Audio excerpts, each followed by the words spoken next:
isso leva? Bom, efetivamente a gente está sentindo o mundo mudando a velocidade dele, ficando muito mais rápido, né? E o que acontece em cima disso exatamente é que a gente está vendo, a gente chama algumas coisas de novas tecnologias, né? Mas as novas tecnologias, na verdade, já existem há muito tempo. Então, por exemplo, a realidade aumentada, que é do Pokémon GO, existe há 20 anos, a realidade virtual, que é aquela do óculos, existe há 30 anos, pelo menos, a inteligência artificial, tão assustadora, existe há 60 anos. E o que está acontecendo é que agora elas chegaram no seu melhor nível de evolução, elas estão no auge, elas estão brilhando, elas vão seguir sendo evoluídas, mas elas chegaram num auge. E não só chegaram no auge, mas elas também saíram do laboratório e vieram para nossas mãos, no nosso dia a dia, elas estão presentes na nossa vida, no nosso dia a dia. Então o que a gente está vivendo efetivamente é uma eclosão de novas tecnologias, de tecnologias juntas, todas elas no seu melhor momento, e isso sim é que está impulsionando tudo. Então elas estão começando a ficar presentes em todas as empresas, em tudo que a gente acessa no nosso dia a dia, na nossa televisão, enfim, no entretenimento, em tudo que a gente acessa. Então aí efetivamente a gente consegue sentir essa grande velocidade. E tudo isso vem justamente dessa questão da tecnologia exponencial, que é essa tecnologia que consegue fazer as coisas andarem numa velocidade muito mais rápida. Então é exatamente isso que está acontecendo. Quando a gente anda nessa velocidade muito rápida, fica algo para trás? Um pouco aquela coisa do carro andando muito rápido e a gente perde a paisagem lá fora?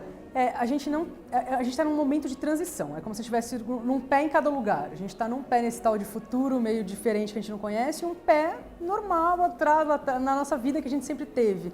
Então o que acontece é que a gente está como a gente está nesse momento de transição, estão dando vários tilts, né? A gente não necessariamente, nosso cérebro não funciona nessa mesma velocidade, a gente não aprende na mesma velocidade. As próximas gerações vão vir muito mais adaptadas, né? Por isso que você vê um bebezinho já, você pega o tablet, ele já sabe o que fazer, ele já não precisa explicar nada.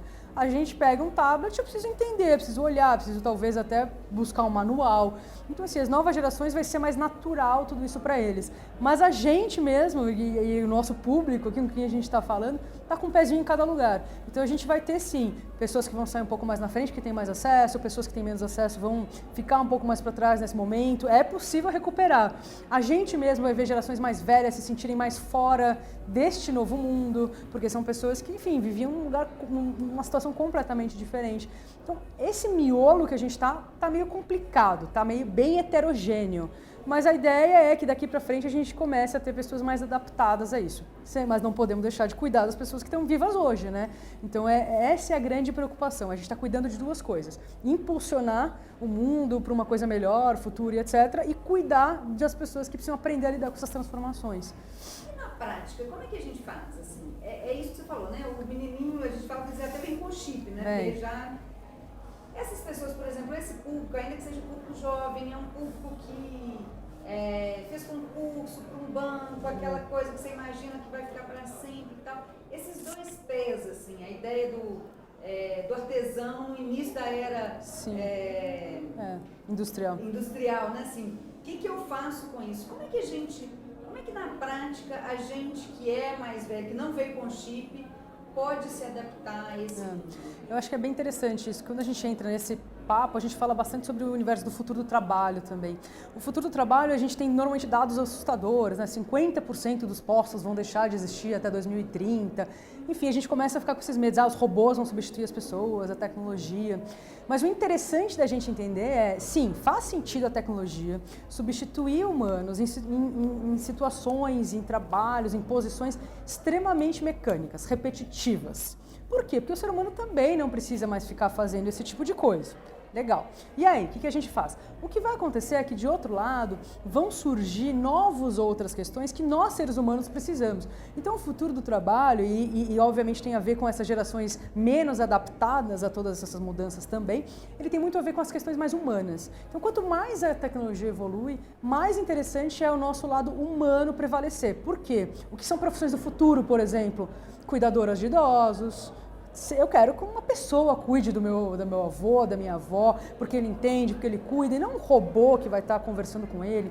Parteiras e parteiros, é uma grande profissão do futuro, que eu quero uma coisa feita por pessoas e não por um robô. Enfermeiros, psicólogos. Então é muito interessante que aquelas profissões que geralmente eram menos bem pagas e menos valorizadas e geralmente femininas, porque os homens não queriam exercer essas profissões, vão virar as grandes profissões do futuro. Então a gente até fala que o futuro do trabalho é feminino e totalmente humano. Então eu vejo grandes oportunidades surgindo. Claro que vai ter grande parte de desenvolvedores, etc., mas isso já está acontecendo. O que não está acontecendo é essa outra transformação, de a gente pegar o que a gente tem de mais humano e transformar isso no meu maior poder. Então eu enxergo muito dessa maneira bem positiva, inclusive. A gente vai ver disputas para parteiros, assim, vagas de parteiros e parteiras acontecendo disputas nesse lugar, por exemplo. Então, no papo ali você falou que você não é nem otimista nem pessimista, que você está neutro, mas lendo suas coisas e te ouvindo, a gente tem a sensação, eu tive pelo menos, que você é uma pessoa otimista. Se você viver até os 150 anos, que mundo vai ser esse lá na sua velhice? Como Nossa, você imagina? bom, eu imagino que quando eu chegar aos 150, eu tenho 36, então eu imagino que quando eu chegar aos 150, provavelmente a gente vai estar morando em Marte, bem provavelmente. Vou passar minhas férias na Lua, porque a Terra realmente não vai aguentar. É isso que é interessante, né? O pessimismo e o otimismo, ele vem das soluções que você encontra com as coisas que vão acontecendo. As pessoas não vão mais morrer, imagina o que acontece com a Previdência nesse caso, imagina o que acontece com a quantidade de pessoas vivendo na Terra, imagina o que acontece com a quantidade de recursos. Não aguenta. Então a gente realmente, assim, pode parecer uma maluquice, mas a gente realmente vai ter que explorar outros lugares para viver, para levar a humanidade. Então Marte, por enquanto, é o mais próximo deles, ele tem um ambiente relativamente parecido. Então eu acho que eu vou estar vivendo em Marte, efetivamente, trabalhando... Nossa, interessante, será que a gente vai estar trabalhando? É uma ótima pergunta. Vou tentar... Eu adoraria continuar explorando o futuro a partir daí, então daqui a 150 anos o que vai acontecer nos próximos 150, por exemplo. E acho que a gente vai ter provavelmente acabado com a Terra mesmo. Acho que o ser humano não está preparado para se unir ainda, para parar tudo que precisa ser parado, para rever as coisas. E acho que a gente vai começar do zero, assim, então vai ser interessante. Eu não vejo um futuro completamente uber tecnológico, com milhões de coisas voando. Eu acho que vai ser quase uma vida como a gente tem, claro, com mais tecnologia, mas a gente vai precisar desse relacionamento, eu acho que a gente vai se conectar cada vez mais. Para mim é uma coisa quase mais Avatar, se conectando com a natureza e com outros seres humanos, do que uma coisa Blade Runner, distópica, muita tecnologia. Então, um pouquinho da minha visão, assim. E aí, nessa pegada, essa possibilidade de escolha, de participação que a tecnologia traz, as redes sociais, elas são de fato uma liberdade? Isso é realmente um poder popular ou é uma forma mais sutil de manipulação? Você fala muito monopólio social, né? Como é que, assim, e quando eu li isso pela primeira vez, a minha sensação é que, na verdade, você está só legitimando uma outra grande empresa. Como é que você vê essa possibilidade de escolha? É liberdade, realmente? O que eu gosto muito, o que eu acho bem interessante, tem aquele cara que é o símbolo da Primavera Árabe, e ele falou uma frase que eu gosto muito. Ele fala, "The power of the people is greater than the people in power."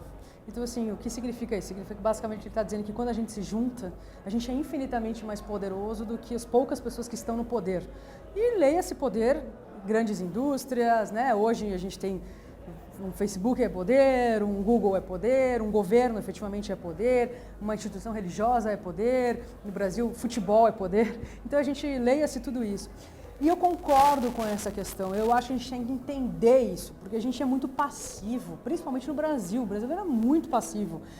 O mundo está caindo, independentemente de qual é o governo que está no governo, o mundo está caindo e a gente está sentado esperando para o jogo de futebol, que é uma loucura. Então, assim, eu gosto muito desse assunto e eu acho que, assim, se a gente entender que as pessoas, se elas se unirem, elas são muito mais poderosas do que essas grandes instituições, esse grande poder, elas vão conseguir levar as coisas para os lugares onde elas acham mais interessante e não ficar à mercê.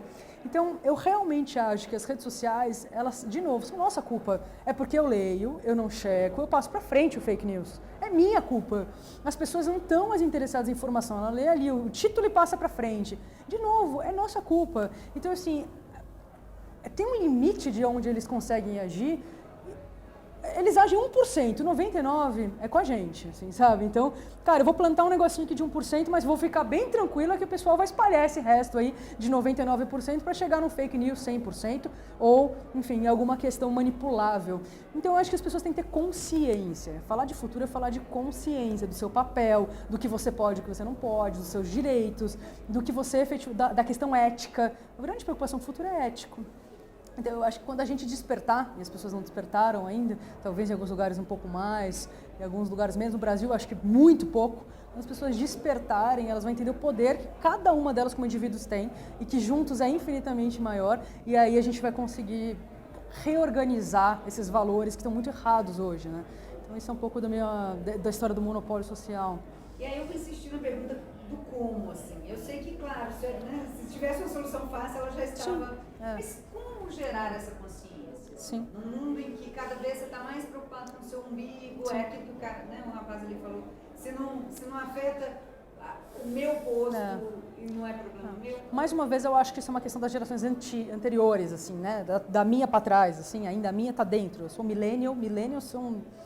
Uma região bem complicada, foi para a escola com a Barça, né, com enciclopédia, papel vegetal, de repente entrou no mercado de trabalho e já tinha tudo digitalizado, então é uma geração bem FOMO, bem Fear of Missing Out, que é o FOMO, né, medo de perder tudo, que não consegue coordenar muitas coisas juntas, que é extremamente ansiosa, depressiva, etc., porque não ligou Lé com CREA ainda direito.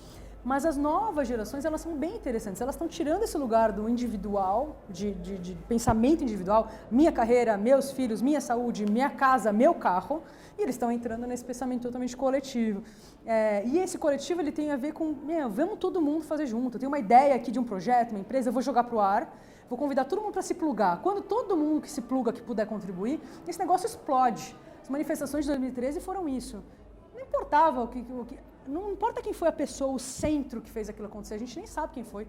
Aquele negócio juntou todo mundo e eclodiu no país inteiro. Todo mundo queria aquilo junto e foi por isso que eclodiu, o que é diferente de agora. Agora a gente tem, eu quero a luz nesse movimento, eu quero eu ser o protagonista aqui.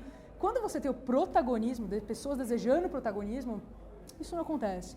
Então eu acho que isso naturalmente vai ser impulsionado pelas novas gerações. Eu acho que naturalmente o ser humano vai evoluir para se voltar, porque no início era, a serem seres coletivos. Porque se no início você não era ser coletivo, vinha um tigre e comia você. Hoje em dia, se você não vai ser um ser coletivo, você não vai conseguir chegar em lugar nenhum. E, efetivamente a gente vai destruir o planeta, vai destruir o país, vai destruir tudo, porque a gente efetivamente precisa disso para sobreviver. E aí a gente vai dando um zoom out, né? Eu acho bonita essa imagem.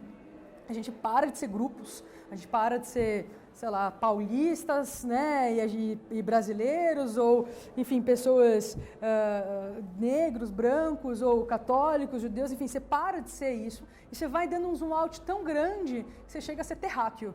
E eu acho que o que a gente tem que fazer é justamente isso, a gente tem que dar esses zoom outs, assim, e isso eu acho que é uma coisa natural que vai acontecer com o passar das gerações, e a gente vai dar esse zoom out, vai se entender como terráqueo, e aí a gente vai criar outros inimigos pra gente, mas aqui dentro desse planetinha azul a gente vai entender que somos iguais, deveríamos estar somos iguais, mas a gente deveria estar num lugar de equidade, de igualdade, onde todo mundo importa igual, e tem a mesma poder de fala, e de voz, e de fazer, e etc. Né?